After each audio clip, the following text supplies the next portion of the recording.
semana foi no dia 12/9, o VBI Prime Properties, que é o PVBI 11, administrado pelo BTG Pactual, gerido pela VBI, que tem 120.244 cotistas, anunciou que concluiu a compra dos conjuntos dos imóveis The One e Vila Olímpia Corporate por 101.641.000, sendo 57.532.000 pelos andares do The One e 44.108.000 pelos andares do Vila Olímpia Corporate. E o pagamento acontece da seguinte forma: 15.246.000 em dinheiro e 86.395.000 com novas cotas do PVBI. As compras devem incrementar a receita do fundo em 6 centavos por cota, se considerado que os imóveis estejam 100% ocupados, o que eu não fui ver no detalhe, mas se estivesse, acho que não teria essa frase aí no fato relevante, né? Então, imagino que não esteja. E aí tem um vasto material, assim, uma apresentação super detalhada. Eu vou trazer alguns dos slides, mas veja todo o fato relevante com toda a apresentação, que é muito bacana. E é o racional de aquisição dos ativos. Ativos PATC, por quê? Porque esses imóveis estavam dentro do Pátria Edifícios Corporativos e foi feita, podemos até comentar um pouco isso antes, Nod.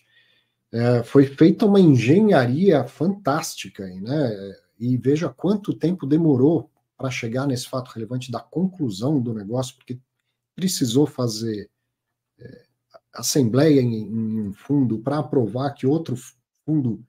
Foi uma engenharia gigantesca e mais uma emissão de cotas no PVBI. Então, esses imóveis estavam dentro do VELOL e o Pátria Edifícios Corporativos, quer dizer, os andares do Vila Olímpia Corporate estavam dentro do VELOL 11, o Pátria Edifícios Corporativos tinha bastante cotas do VELOL 11, então o Pátria convoca uma assembleia do VELOL para aceitar a venda, recebendo em cotas do PVBI. Tudo isso teve que ser aprovado em 2 assembleias. Uma vez aprovado, sai a emissão do PVBI para fazer o pagamento por essas cotas. E aí os cotistas do VELOL, então vem o patrimônio sendo vendido em troca de cotas do VELOL, do PVBI, e o fundo é liquidado entregando aos cotistas do VELOL cotas do PVBI. É uma baita de uma engenharia esse negócio. É coisa mesmo do Abud de companhia, de quem está acostumado a falar, vê lá 4, 5 casas e falar, a gente compra uma por uma, aprova na prefeitura, depois derruba tudo, depois cava a fundação, depois, né, é uma operação que parece dar tanto trabalho quanto um desenvolvimento imobiliário. E demorou bastante, mas está aí concluída. Quer comentar alguma coisa? Depois eu mostro o detalhamento lá. Não, realmente é uma operação complexa, com várias etapas. Acho que também levou muito tempo, porque não havia uma pressa muito específica, assim, do tipo, levar uma semaninha a mais ou a menos não ia matar ninguém, né? Não era uma operação que tinha uma urgência bizarra, uma coisa assim, do tipo, uau, temos que correr com isso até o fim do ano, até o fim do semestre, etc. Então dá uma tranquilidade, digamos assim. Lembrando que o Vila Olímpia era o antigo VELOL, né? E o The One também tem um fundo imobiliário ligado a ele, que é o ONEF, né? O ONEF 11, que os cotistas desse fundo reprovaram a venda da parte investida pelo ONEF para o PVBI. Então, o ONEF segue no jogo, um fundo antiquíssimo que já foi proporcionalmente mais relevante no mercado, hoje bem mais desconhecido, digamos assim.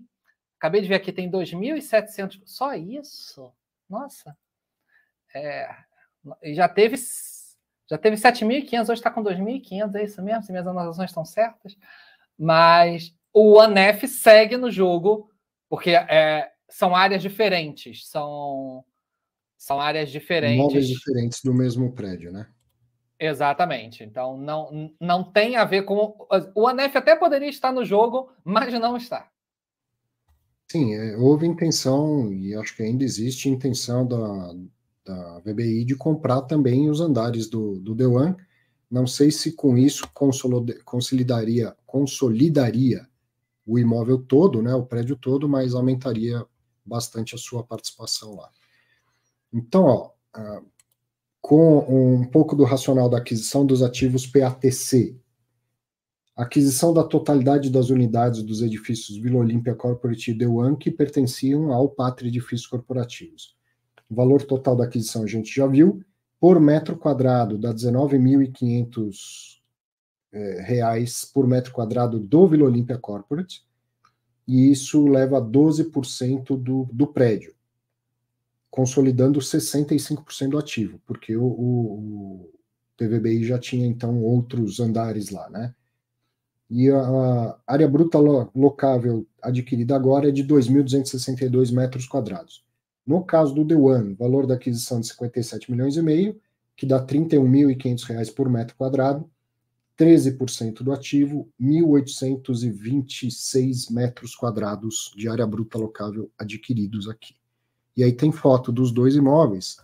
Para quem não os conhece, esse mais espelhado aqui é o D1, e esse outro é o Vila Olímpia Corporate. Eles ficam muito, muito próximos um do outro, dá tranquilamente para ir a pé. Ficaram prontos, inclusive, mais ou menos na mesma época, ali por 2013. São excelentes ativos, todos eles com certificações LEED, de qualidades diferentes. Um é Gold, o outro é Silver, se não me engano, mas todos eles com certificação LEED. A diferença principal entre eles é que o Velol tem lajes gigantescas, se não me engano, de 1.500 metros quadrados. Ele é bem, bem grande nesse sentido. Tem uma arquitetura um pouco diferente. E aí, como eu falei, tem umas 15 páginas aqui. Eu vou trazer mais uma, que é sobre a análise de mercado. Então, o gestor está dizendo por que a gente fez toda essa engenharia, por que a gente queria tanto adquirir esses imóveis. Porque eles entendem que o preço é bastante adequado, olhando a projeção futura de renda que esses ativos podem levar para dentro do fundo, que é o que você deveria fazer na hora de investir em fundo imobiliário. Pensar na projeção futura dos rendimentos, né? O agora é passado. Então, aqui tem um gráfico com dados da CBRE e também da VBL, que, vamos lá, um monte de legendas aqui. Em verde, barra verde, né? É o preço pedido na Nova Faria Lima. A linha verde é a vacância na Nova Faria Lima. E o pontilhado é a projeção. Depois, a barra vermelha é o preço pedido na Vila Olímpia. A linha amarela é a taxa de vacância da Vila Olímpia. E a linha pontilhada amarela é a vacância projetada na Vila Olímpia com um cenário otimista. Tá bem detalhado aqui que é um cenário otimista. E ainda tem mais coisa aqui. Tem um pontilhado um azul, talvez, projeção de preço pedido na Nova Faria Lima por reais por metro quadrado, vacância na Nova Faria Lima com cenário conservador e projeção de preço na Vila Olímpia e vacância na Vila Olímpia com cenário conservador, um em vermelho e o outro em preto pontilhado. Então, tem um histórico aqui, dá para notar uma alta de preços pedidos, tá certo? Ó.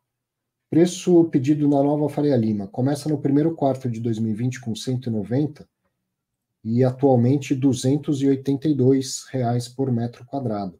Teve alguma oscilação, mas nunca menor do que 190 de quando começa o período desse gráfico. E na Vila Olímpia começa em 127 e atualmente está em R$150 por metro quadrado. A vacância oscila mais, nos últimos tempos vinha de uma alta grande e começa a cair. E aí a projeção é de queda na vacância, consequentemente aumento de preços. Então, projeção de preços até o segundo trimestre de 2024, R$305. Sai dos atuais 282, iria para 286 no próximo trimestre de 23, 292 no último trimestre de 23, 299 no primeiro de 24, 305 no segundo trimestre de 2024. E na Vila Olímpia os preços de locação subiriam dos atuais 150 para até 167 reais. Então eu estou comprando pelo preço tal, posso fazer uma conta de cap rate, mas essa conta é com os valores existentes hoje. O que seria um cap rate projetado? Usando esses valores projetados, evidentemente haveria uma possibilidade de retorno maior do que simplesmente pensando no preço pago agora, com o retorno já gerado agora pelos contratos existentes. Eu peguei esses dois... Pode falar. Desculpa, só para poder complementar a informação que você disse que não sabia, enquanto você estava explicando toda essa questão de vacância, obviamente eu não podia perder a oportunidade, eu fui catar se o fundo tivesse comprado o ANEF, se ele teria a totalidade ou não. Não, ele não teria a totalidade. Não vou falar em área, porque tem andares com áreas diferentes, eu vou simplificar, só fazer a explicação por andar, só para poder dar um referencial. O The One tem 10 andares, o ANEF tem 1, 2, 3, 4 andares, ele tem 40% dos andares, não é 40% da área, porque os andares têm tamanhos diferentes, mas 40% dos andares, e o PVBI com essa operação ele pega 2. Então, se o PVBI pegasse o ANEF, ele na verdade ficaria como dominante no condomínio, mas ele não ficaria com a totalidade. Hoje ele não é dominante no condomínio, assim como a Rio Bravo, né, no The One, também não é. Mas se o PVBI pegasse o The One, ele pegaria ali 6 andares e se tornaria dominante nas decisões de condomínio, porque não vai ser o caso, pelo menos por enquanto. Pelo menos por enquanto. É um movimento de consolidação que está acontecendo e que provavelmente vai seguir. Foi até comentário do Thiago aqui, ó. Ainda tem muita consolidação para acontecer e essas primeiras servem para mostrar que não tem bicho-papão, ou seja, que é possível fazer e consolidar. Assim. Bom, então foram esses, os 4 fatos relevantes que a gente até resumiu ainda mais, virando praticamente 3. Esses são os fatos relevantes da semana. Tem destaque, tem bate-papo, tem cara a cara, tem Nod hoje, fazia tempo que não aparecia. Então, destaque da semana. Primeiro, o Clube Fim Entrevista. Entrevistei o Rafael Calvo, que é diretor de locações de escritórios na JLL, e aí, como sempre, aquele show de dados, de inteligência de mercado. Quem assistiu gostou, assista você também, porque é aquela informação muito valiosa.